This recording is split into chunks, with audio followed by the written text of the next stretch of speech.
Yeah, and that was an because Tyler, Texas is such was a real conservative town.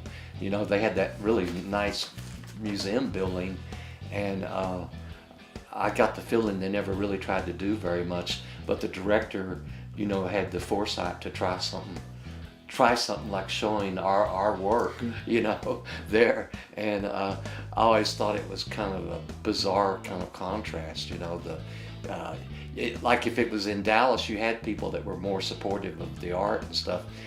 So for him to do that in Tyler, Texas was a bold move on his part. Did you get a good response? We had a good response. We certainly had a big crowd, that came, and a lot of people from Dallas and Fort Worth came to the opening, Right. So it was a good opening, and I would tend to think that once you have something like that it's had kind of controversial work in it and everything, word of mouth was a big thing to keep bringing people back to see what it was all about. That was the first time the term Oak Cliff 4 was used. Probably, yeah. Probably. Yeah. I would do things that were accessible. I thought it was a good idea, and I think that's something that the Oak Cliff artists did, the Oak Cliff 4 did, is they wanted their work to be accessible to people. Yeah. And Robert Wade and Jim Roche both did, and myself did things that were humorous, and poke fun at things. And also I think that another thing at that particular time in the early 70s, the stuff out of New York it was all that minimalism and stuff, right, that just and the Oak Cliff artists wanted to talk about things, wanted to engage. But New York took to that a little bit for a while. Yeah. Or America took to that. Yeah.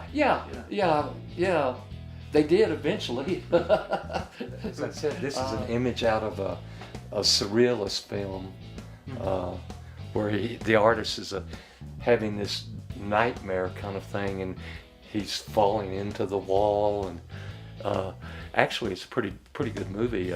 Some of those early surrealist films, from the 20s and 30s were quite exceptional movies. What's the significance of the chain?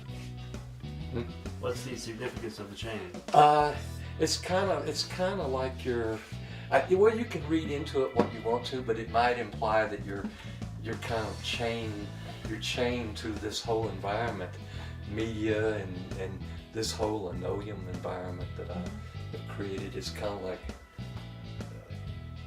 an element of tension, I almost feel like this part of the floor, almost like identical to this. You almost like feeling this is part of the whole scene. Right. Yes.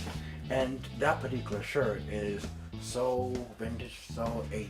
Yeah. If you still have it, that can sell a lot of money. Right. Well, and that was one of the things too. It was that I probably could if you still had it. It was such an icon. It was such a time period of that piece, and I think it kind of makes it adds to the whole wild patterns everywhere. It is. It does.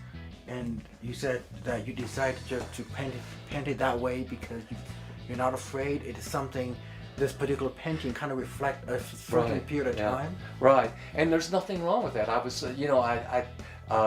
there's that famous painting Vermeer did of where he's in the studio, and he's got his back to the viewer, but and I was thinking, well, Vermeer's got that period, he's wearing the period clothes. I said, well, that's perfectly valid,